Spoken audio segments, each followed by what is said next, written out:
서울 중심가에 위치한 방송국 건물 15층 메이크업 룸에서 윤아린이 거울을 바라보고 있습니다. 34살의 그녀는 오늘도 카메라 앞에 설 준비를 하고 있었죠. 파운데이션을 발라주는 메이크업 아티스트의 손길이 익숙하게 느껴집니다. 하지만 오늘따라 마음이 무겁네요. 하린 씨, 긴장하시는 것 같은데 괜찮으세요? 메이크업 아티스트가 걱정스럽게 물어봅니다. 하린은 억지로 미소를 지으며 고개를 끄덕였습니다. 괜찮아요. 항상 이런 식이에요. 거짓말이었습니다. 오늘은 평소와 달랐어요. 가슴 한편이 답답하고 뭔가 중요한 결정을 내려야 할 것 같은 예감이 들었거든요. 하린은 미국에서 고등학교와 대학교를 모두 졸업했습니다. 그곳에서 시민권까지 취득한 후 한국으로 돌아와 프리랜서 아나운서로 활동하고 있었죠. 처음엔 적응이 쉽지 않았어요. 한국 사회의 눈에 보이지 않는 규칙들, 예의라는 이름으로 포장된 차별들이 때로는 숨막히게 느껴졌거든요. 하지만 카메라 앞에 서면 모든 게 달랐습니다. 그곳에서만큼은 자신이 누구인지 확실히 알 수 있었어요. 사람들에게 정보를 전달하고 웃음을 주고 때로는 위로가 되는 일. 그게 바로 자신의 천직이라고 생각했습니다. 자, 준비 완료되었어요. 메이크업이 끝나자 하린은 자리에서 일어났습니다. 스튜디오로 향하는 복도를 걸으며 마이크를 점검했어요. 손에 익은 동작들이었지만 오늘따라 모든 게 어색하게 느껴졌습니다. 스튜디오 문을 열고 들어서는 순간 익숙한 조명과 카메라가 그녀를 맞이했어요. 하지만 이상했습니다. 평소라면 설렘과 긴장이 적절히 섞인 기분이었을 텐데 오늘은 뭔가 다른 감정이 밀려왔거든요. 잠깐만요. 갑자기 하린이 말을 멈췄습니다. 스태프들이 의아한 표정으로 그녀를 바라봤어요. 하린은 천천히 숨을 고르며 생각했습니다. 더 이상 숨길 수 없어. 이제 말해야 할 때야. 그녀는 마음속으로 중얼거렸어요. 몇 달 전부터 품고 있던 비밀, 아무에게도 말하지 못했던 진실을. 이제는 세상에 꺼내놓아야 할 시간이 온 것 같았습니다. 카메라 앞에 서면 다 잊혀졌어요. 사람들 앞에서 웃고 말하는 게 제일이었으니까요. 하지만 이제 더는 숨길 수 없습니다. 하린의 목소리가 떨렸습니다. 스태프들은 무슨 일인지 모르는 채 당황스러워했어요. 하지만 하린은 이미 결심을 굳혔습니다. 화면이 전환됩니다. 이제 하린은 임신 8개월 차의 몸으로 방송국 상담실에 앉아 있었어요. 배가 불러있는 모습이 선명하게 드러났습니다. 눈빛은 단호했지만 어딘가 무거운 감정을 꾹 누른 채 말을 이어갔어요. 저 혼자가 아니에요. 이 아이가 있어요. 그리고 저는 혼자 이 아이를 낳아야 할 것 같습니다. 그 순간 모든 것이 시작되었습니다. 이야기는 2022년 여름으로 거슬러 올라갑니다. 하린이 32살이던 그때 운명적인 만남이 있었어요. 상대는 정수연 37살의 회사원이었습니다. 첫 만남은 지인의 소개로 이루어졌어요. 강남의 한 카페에서 마주 앉은 두 사람. 수연은 차분하고 신중한 성격이었습니다. 하린의 말을 끝까지 들어주고 진지하게 대답하는 모습이 인상적이었어요. 미국에서 오래 사셨다니 적응하기 힘드셨을 것 같아요. 수연의 첫 마디였습니다. 다른 사람들처럼 왜 한국에 왔냐거나 미국이 더 좋지 않냐는 질문 대신 그녀의 마음을 헤아리려는 말이었어요. 처음엔 그랬죠. 하지만 이제는 여기가 제 집 같아요. 하린도 편안하게 답했습니다. 오랜만에 만난 편안한 사람이었거든요. 두 사람은 자연스럽게 연애를 시작했어요. 수연은 성실했습니다. 매일 아침 안부 메시지를 보내고 하린의 방송 스케줄까지 기억해두고 있었어요. 바쁜 하린을 위해 집 근처 맛집을 미리 찾아두거나 피곤해 보일 때면 간단한 선물로 기분을 풀어주기도 했습니다. 이 사람과 함께라면 평생을 살 수 있겠다. 하린은 진심으로 그렇게 생각했어요. 30을 넘어 만난 사랑이었지만 아니 그래서 더욱 소중하게 느껴졌습니다. 두 사람 모두 결혼을 전제로 한 진지한 만남이라는 걸 분명히 했거든요. 몇 달이 흘렀을까요? 어느 날 하린은 몸의 변화를 느꼈습니다. 생리가 늦어지고 평소보다 피곤함을 많이 느꼈어요. 설마 하는 마음으로 검사를 해보니 결과는 양성이었습니다. 임신이었어요. 처음엔 당황스러웠습니다. 하지만 곧 기쁨이 밀려왔어요. 사랑하는 사람과 가정을 꾸릴 수 있다는 생각에 가슴이 두근거렸습니다. 하린은 조심스럽게 수연에게 소식을 전했어요. 카페에서 마주 앉아 떨리는 목소리로 말했죠. 수연 씨, 제가 아이가 생겼어요. 수연의 표정이 잠깐 굳었습니다. 하지만 곧 그는 하린의 손을 꽉 잡으며 말했어요. 정말요? 책임질게요. 우리 결혼해요. 그 말을 들은 순간 하리는 눈물이 났습니다. 기쁨의 눈물이었어요. 수연이 자신을 진심으로 사랑한다는 확신이 들었거든요. 두 사람은 곧바로 결혼 준비에 들어갔습니다. 웨딩홀을 알아보고 양가 부모님께 인사드릴 날짜도 잡았어요.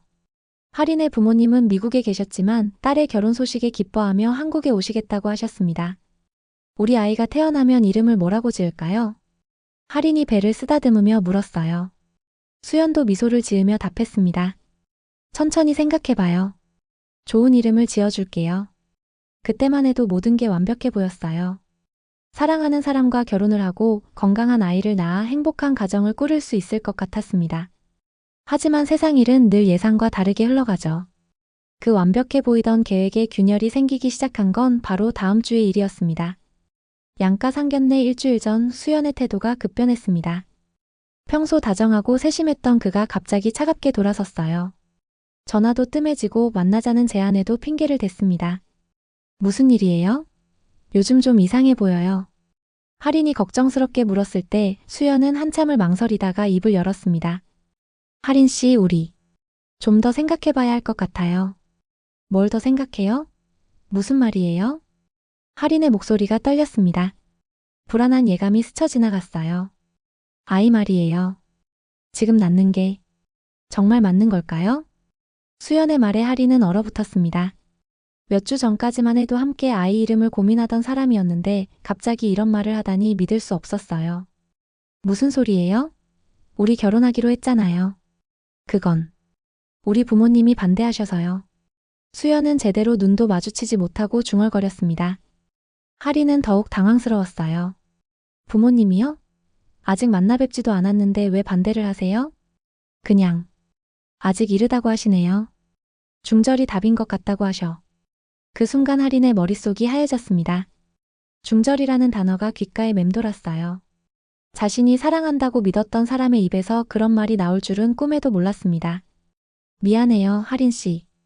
내가 그땐 좀 미쳐 있었던 것 같아요.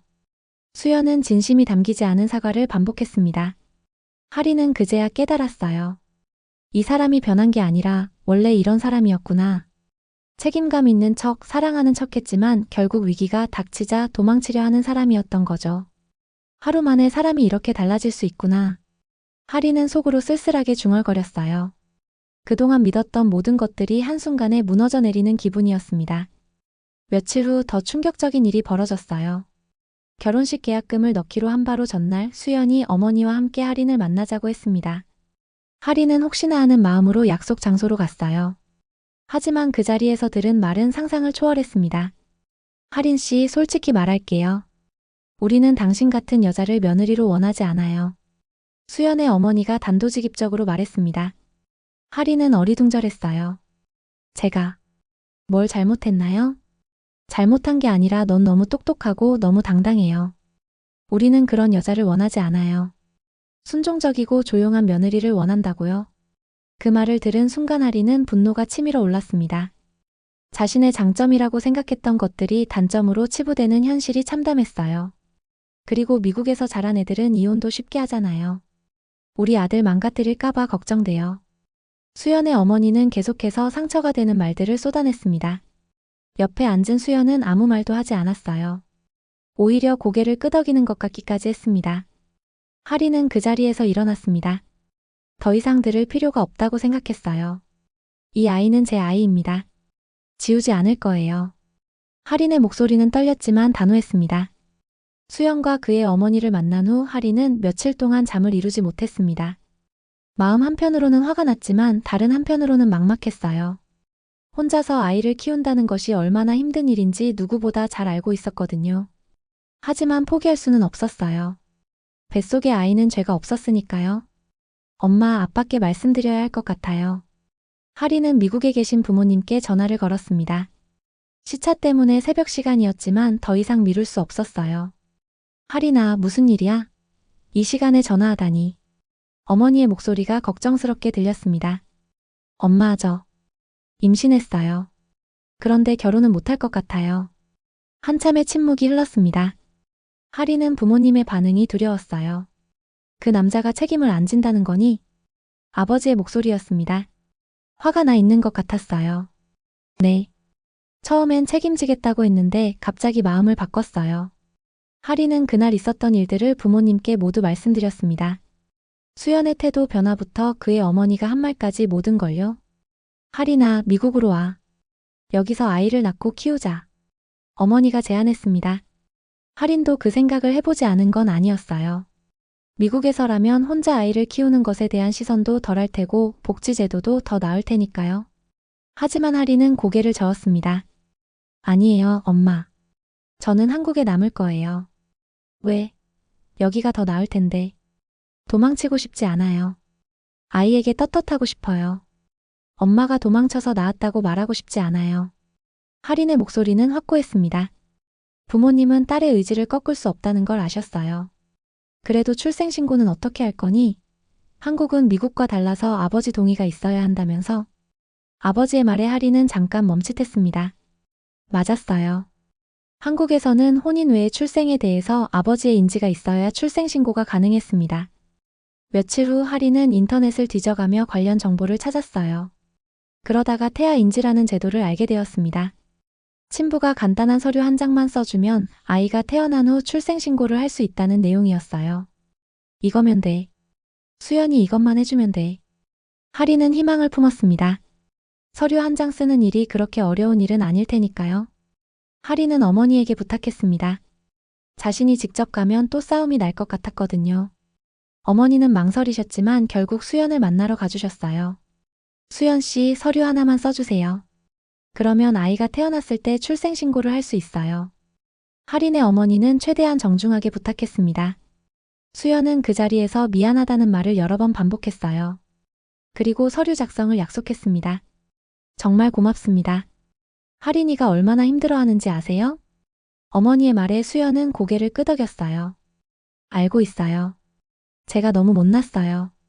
서류는 꼭 써드릴게요. 하린은 어머니로부터 그 소식을 들었을 때 안도했습니다. 이제 최소한 아이의 출생신고는 할 수 있을 거라고 생각했어요. 하지만 그날 저녁 수연에게서 온 메시지는 절망적이었습니다. 죄송합니다. 다시 생각해보니 서류 작성은 어려울 것 같아요. 연락 끊겠습니다. 그 짧은 메시지가 전부였어요. 하린은 그 메시지를 보고 한참을 멍하니 있었습니다. 수연의 마지막 메시지를 받은 하린은 완전히 절망에 빠졌습니다. 이제 정말로 혼자가 되었다는 현실이 뼈저리게 다가왔어요. 밤마다 뱃속에 아이를 쓰다듬으며 눈물을 흘렸습니다. 어떻게 하지? 정말 어떻게 하지? 하린은 밤하늘을 바라보며 중얼거렸어요. 출생신고도 문제였지만 그보다 더 큰 문제는 앞으로 어떻게 살아야 할지 막막하다는 것이었습니다. 며칠 후 하린은 법률 상담을 받아보기로 했어요. 혹시 다른 방법이 있을지도 모른다는 생각 때문이었습니다. 안타깝지만 현행법상으로는 아버지의 인지 없이는 출생신고가 어려워요. 변호사의 말은 차가웠습니다. 그럼 소송을 해야 하나요? 인지청구 소송이라는 게 있긴 합니다. 하지만 시간도 오래 걸리고 과정도 쉽지 않아요. 특히 상대방이 부인하면 더욱 복잡해지죠. 하린은 한숨을 내쉬었어요. 법적 절차를 밟으려면 출산 전후로 몇 개월은 좋게 걸릴 것 같았습니다. 그동안 아이는 어떻게 되는 거예요? 출생신고를 못하면 법적으로는 존재하지 않는 아이가 되는 거죠. 변호사의 말에 하린은 가슴이 철렁했습니다. 세상에 태어날 아이가 법적으로 존재하지 않는다니 이런 일이 있을 수 있다는 게 믿어지지 않았어요. 그날 밤 하린은 산부인과 대기실에 혼자 앉아 있었습니다. 정기검진을 받으러 왔는데 주변에는 남편과 함께 온 임산부들이 많았어요. 행복해 보이는 그들의 모습이 더욱 자신을 외롭게 만들었습니다. 하린 씨, 들어오세요. 의사 선생님이 부르자 하린은 진료실로 들어갔어요. 아기가 건강하게 자라고 있어요. 예정일은 다음 달 중순 정도가 될 것 같네요. 초음파 화면에 보이는 아이의 모습을 보며 하린은 복잡한 감정에 휩싸였습니다. 기쁘면서도 두려웠어요. 선생님, 출생신고를 못하는 아이는 어떻게 되나요? 하린이 조심스럽게 물었습니다. 출생신고요? 왜 못해요? 아버지가 인지를 거부해서요. 의사는 잠깐 당황스러워했지만 곧 안타까운 표정을 지었어요. 그런 경우가 종종 있어요. 법적으로는 복잡하지만 의학적으로는 문제없이 출산할 수 있으니 걱정 마세요. 하린은 고개를 끄덕였지만 마음은 편하지 않았어요. 진료를 마치고 나오는 길에 하리는 병원 로비 의자에 앉았습니다. 갑자기 눈물이 나려고 했어요. 배를 쓰다듬으며 속으로 말했습니다. 너만큼은 세상에 환영받는 존재여야 해. 엄마가 지켜줄게. 그때 누군가 다가왔어요. 같은 병원에서 진료를 받던 임산부였습니다. 괜찮으세요? 많이 힘들어 보이시는데. 아, 네. 괜찮아요. 하리는 억지로 미소를 지었습니다. 저도 혼자 아이 키우고 있어요. 쉽지 않지만 할 수 있어요. 그 여성의 말에 하리는 조금 위로가 되었습니다. 자신과 같은 처지의 사람이 있다는 것만으로도 덜 외로웠어요. 혹시 미혼모 모임 같은 것도 있나요? 있어요. 온라인 카페도 있고요. 정보도 많이 공유하고 서로 힘도 되어주고 해요. 집에 돌아온 하리는 그 여성이 알려준 온라인 카페를 찾아봤습니다. 자신과 비슷한 처지의 여성들이 많이 있었어요. 그들의 이야기를 읽으며 하리는 조금씩 용기를 얻었습니다. 사랑한다던 그 말들이 다 거짓이었다는 걸 알았어요. 그래서 이제 기대도 미련도 내려놓기로 했습니다. 하리는 일기에 그렇게 썼어요. 이제 정말로 새로운 시작을 해야 할 때였습니다. 출산 예정일이 한 달 앞으로 다가왔습니다. 하리는 출생신고 문제를 해결하기 위해 마지막 시도를 해보기로 했어요. 혼자서는 어려우니 도움을 요청하기로 한 것입니다. 인터넷에서 찾은 여성인권단체 평등나무에 연락을 했습니다. 미혼모 지원 활동을 하는 단체였어요. 안녕하세요. 저는 윤아린이라고 합니다. 혹시 도움을 받을 수 있을까요? 하리는 떨리는 목소리로 단체 상담사에게 자신의 상황을 설명했습니다. 아, 태아인지 거부 사례네요. 요즘 이런 일이 많아지고 있어요. 상담사 김미영 씨의 목소리는 따뜻했습니다. 법적으로 대응할 방법이 있나요? 있습니다. 인지청구 소송을 통해 법원에서 친부 인정을 받을 수 있어요. 시간이 걸리긴 하지만 승소 가능성이 높아요. 김미영 씨는 구체적인 절차를 설명해 주었습니다. 하리는 마음속으로 결심을 굳혔어요. 그럼 소송을 진행해 보겠습니다. 좋습니다. 저희가 도와드릴게요. 그런데 하린 씨, 이 문제를 공개적으로 알리는 것도 고려해 보세요. 공개적으로요? 네. 지금 같은 상황에 놓인 여성들이 정말 많거든요. 하린 씨 사례가 알려지면 사회적 관심도 높아지고 법 개정에도 도움이 될 수 있어요. 하린은 잠깐 망설였습니다. 자신의 사생활을 공개한다는 게 쉽지 않았거든요. 시간을 두고 생각해 보세요. 급하지 않으니까요. 며칠 후 하린은 결심했습니다. 자신의 이야기를 세상에 알리기로 한 거예요. 이건 단지 내 이야기가 아니에요. 우리 사회가 마주한 부끄러운 얼굴이에요. 하리는 소셜미디어에 자신의 상황을 담은 긴 글을 올렸습니다. 임신 8개월 차에 태아 인지를 거부당한 미혼모의 이야기였어요. 처음엔 반응이 미미했습니다. 하지만 점차 공감하는 댓글들이 달리기 시작했어요. 저도 비슷한 경험이 있어요. 정말 힘들었는데 용기 내서 글 써주셔서 고마워요. 이런 일이 실제로 일어나는 거였구나. 몰랐어요. 법이 바뀌어야 해요. 아이에게 무슨 죄가 있다고. 댓글들이 하나둘 늘어나면서 하린의 게시물은 화제가 되었습니다. 언론에서도 관심을 보이기 시작했어요. 미혼모 출생신고 거부 사태, 법적 사각지대 드러나. 신문 헤드라인이 하린의 이야기를 다뤘습니다. 방송에서도 인터뷰 요청이 들어왔어요. 하린은 방송 출연을 결심했습니다.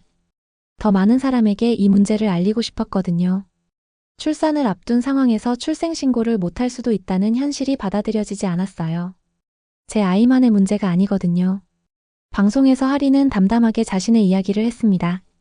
시청자들의 반응은 뜨거웠어요. 한편 평등나무 단체에서는 인지청구 소송 준비를 본격적으로 시작했습니다. 수연 측의 법적 절차를 알리고 정식으로 소송을 제기했어요. 피고 정수연은 원고 윤아린이 임신한 태아에 대해 인지할 의무가 있다. 소장의 내용이었습니다. 이제 법정에서 싸워야 할 시간이 온 거예요. 며칠 후 수연 측 변호사로부터 연락이 왔습니다. 저희 의뢰인은 해당 사실을 부인하고 있습니다. 친자 관계가 성립하지 않는다는 입장이에요. 예상했던 반응이었습니다. 하지만 하리는 준비가 되어 있었어요. 수연과의 연락 기록, 함께 찍은 사진들, 그리고 임신 사실을 알렸을 때의 녹음 파일까지 모든 증거를 준비해 두었거든요. 좋습니다. 법정에서 만나죠. 하린의 목소리는 단호했습니다. 이제 정말로 마지막 싸움이 시작된 거예요. 법정 싸움이 시작되자 상황은 예상보다 복잡해졌습니다. 수연 측은 단순히 친자 관계를 부인하는데 그치지 않고 할인에 대한 인신공격까지 시작했어요. 원고는 다수의 남성과 만남을 가졌으며 친부가 누구인지 확실하지 않다. 수연 측 변호사의 주장이었습니다. 할인은 그 말을 듣고 분노가 치밀어 올랐지만 참을 수밖에 없었어요. 그런 주장에 대한 증거가 있나요? 할인 측 변호사가 반박했습니다. 증거는 추후 제출하겠습니다. 결국 허위 주장이었던 거죠. 하지만 법정에서 그런 말이 나왔다는 것만으로도 할인에게는 상처가 되었습니다. 한편 할인의 이야기는 사회적으로 더 큰 반향을 일으키고 있었어요. 해시태그 운동이 시작된 거예요. 할인을 응원합니다. 소셜미디어에서 이 해시태그가 확산되기 시작했습니다. 수많은 사람이 할인을 응원하는 메시지를 올렸어요. 모든 아이는 태어날 권리가 있어요. 법이 아이를 보호해야 합니다. 미혼모에 대한 편견을 없애야 해요. 다양한 응원 메시지들이 쏟아졌습니다. 할인은 그 응원들을 보며 힘을 얻었어요. 하지만 좋은 반응만 있는 건 아니었습니다. 일부에서는 할인을 비난하는 댓글들도 있었어요. 혼자 임신해놓고 왜 남자 탓을 해? 조심했어야 할 것 아니야. 이런 댓글들을 볼 때마다 할인은 마음이 아팠지만 더 많은 사람들이 자신을 응원해주고 있다는 사실에 용기를 냈습니다. 임신 9개월에 접어들면서 할인의 몸은 더욱 무거워졌어요. 법정 출석도 쉽지 않았지만 포기할 수는 없었습니다. 원고가 제출한 녹음 파일을 재생하겠습니다. 법정에서 할인이 수연에게 임신 사실을 알릴 때의 녹음이 재생되었어요. 정말요? 책임질게요. 우리 결혼해요. 녹음 파일 속 수연의 목소리가 법정에 울려 퍼졌습니다. 그 순간 수연은 고개를 숙였어요. 피고는 이 녹음에 대해 어떻게 생각하십니까? 판사가 물었습니다. 그때는 충동적으로 그랬습니다. 수연의 대답은 궁색했어요. 이미 승부는 기울어진 상태였습니다. 며칠 후 놀라운 일이 벌어졌습니다. 수연 측에서 갑자기 언론에 반박 자료를 배포한 거예요. 할인 씨의 주장은 허위입니다. 저는 억울합니다. 수연이 직접 기자회견을 열었어요. 하지만 그 내용은 앞뒤가 맞지 않았습니다. 그럼 녹음 파일은 뭐죠? 조작된 건가요? 기자의 질문에 수연은 제대로 답하지 못했어요. 오히려 이 기자회견은 역풍을 불러왔습니다. 대중들은 수연의 무책임한 태도에 더욱 분노했어요. 저런 남자가 있다니 정말 한심해. 할인 씨가 더 불쌍해졌어. 여론은 완전히 할인 편으로 기울었습니다.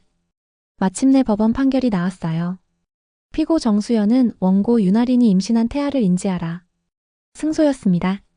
할인은 법정에서 눈물을 참을 수 없었어요. 또한 피고는 원고에게 출산 비용과 양육비를 지급하라. 양육비까지 인정받았습니다. 할인은 마침내 모든 걸 해결한 거예요. 수연은 끝까지 사과 한마디 없이 법적 의무만 이행했습니다. 하지만 할인에게는 더 이상 그의 사과가 필요하지 않았어요. 판결이 나고 일주일 후 할인은 진통을 느꼈습니다. 드디어 출산할 시간이 온 거예요. 혼자서 병원에 가는 길이 외롭긴 했지만 마음은 편안했습니다. 산모님 힘내세요. 조금만 더요. 의료진의 격려 속에서 할인은 최선을 다했어요. 몇 시간의 진통 끝에 아이가 세상에 나왔습니다. 축하해요. 건강한 아들이에요. 간호사가 갓 태어난 아이를 할인의 품에 안겨주었어요. 작고 빨간 얼굴의 아기를 보는 순간 할인은 눈물이 쏟아졌습니다. 유아야, 안녕. 할인은 미리 정해둔 이름을 부르며 아이를 꼭 안았어요. 유아는 너그럽고 온화하다는 뜻이었습니다. 이 아이가 세상을 너그럽게 바라보며 살았으면 하는 마음에서 지은 이름이었어요. 출생신고는 문제없이 처리되었습니다. 법원 판결 덕분에 모든 절차가 순조롭게 진행되었어요. 유아는 이제 법적으로도 당당한 시민이 되었습니다. 할인의 이야기는 출산 후에도 계속 화제가 되었어요. 언론에서는 용기 있는 미혼모라며 그녀를 조명했습니다. 할인 씨의 용기 덕분에 비슷한 처지의 여성들이 희망을 얻고 있습니다. 인터뷰에서 평등나무 김미영 상담사가 말했어요. 실제로 할인의 사례 이후 태아 인지 거부 문제가 사회적 이슈로 떠올랐습니다. 국회에서도 관련 법안을 검토하기 시작했어요. 몇 달 후 놀라운 제안이 들어왔습니다. 할인이 일하던 방송국에서 새로운 프로그램을 맡아달라고 한 거예요. 혼자가 아니야라는 제목의 캠페인 프로그램이에요. 싱글맘들을 위한 정보와 응원을 전하는 내용이죠. 프로그램 디렉터가 설명했습니다. 제가 할 수 있을까요? 할인은 망설였어요. 아이를 키우면서 일을 한다는 게 쉽지 않을 것 같았거든요. 물론이에요. 하린 씨만큼 이 프로그램에 적합한 사람은 없어요. 그리고 아이도 함께 데려와도 됩니다. 방송국의 배려에 하린은 감동했어요.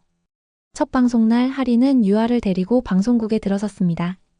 동료들이 따뜻하게 맞아주었어요. 하린 씨 정말 고생 많으셨어요. 아기가 정말 예쁘네요. 사람들의 축하 인사를 받으며 하린은 진심으로 행복했습니다. 시청자 여러분 안녕하세요. 혼자가 아니야의 윤하린입니다. 방송이 시작되었어요. 카메라 앞에 선 하린은 더 이상 두렵지 않았습니다. 이젠 두렵지 않아요. 내가 무너졌던 그 자리가 다시 시작하는 자리였어요. 하린의 목소리는 자신감으로 가득했습니다. 프로그램은 큰 호응을 얻었어요. 전국의 싱글맘들이 하린에게 감사 인사를 보내왔습니다. 하린 씨 덕분에 용기를 얻었어요. 저도 포기하지 않고 살아갈게요. 이런 메시지들을 받을 때마다 하린은 자신의 선택이 옳았다는 확신을 가졌어요. 수년이 흘렀습니다. 유아는 건강하게 자라 이제 유치원에 다니고 있었어요. 어느 날 유치원에서 우리 가족 발표를 한다고 했습니다. 유아야, 발표 준비 잘했어? 응. 엄마, 나는 우리 가족이 제일 좋아. 유아의 맑은 목소리에 하린은 미소를 지었어요. 발표 당일 하린은 유치원에 갔습니다. 유아가 앞에 나서서 당당하게 말했어요. 우리 가족은 엄마랑 나예요. 우리 엄마는 세상에서 제일 멋져요. 엄마는 텔레비전에도 나오고 많은 사람들을 도와줘요. 아이들과 학부모들이 박수를 쳤습니다. 하린은 눈물을 참지 못하고 유아를 꽉 안아주었어요. 가장 큰 고통은 가장 큰 빛을 데려온다. 그 아이는 내 인생의 봄이었다. 하린은 마음속으로 중얼거렸습니다. 힘들었던 시간들이 모두 의미 있었다는 생각이 들었어요. 유아가 있어서, 그리고 자신을 응원해준 모든 사람들이 있어서 지금의 행복이 가능했던 거니까요. 집으로 돌아가는 길에 유아가 물었습니다. 엄마, 우리 정말 행복하지? 그럼 우리가 세상에서 제일 행복해. 하린의 대답에 유아는 활짝 웃었어요. 그 웃음을 보며 하린은 확신했습니다. 자신의 선택이, 그리고 지금의 삶이 정말로 옳았다는 걸요. 오늘 사연 어떠셨나요? 모든 부모는 완벽할 수 없지만 진심으로 아이를 사랑하는 사람은 분명히 있습니다. 윤하린의 이야기가 누군가에겐 위로가 되길 바랍니다. 이 이야기에 공감하셨다면 좋아요와 구독 부탁드립니다. 다음 이야기도 함께 해주세요. 이 얘기는 실화를 바탕으로 뒷부분은 각색되었음을 알려드립니다.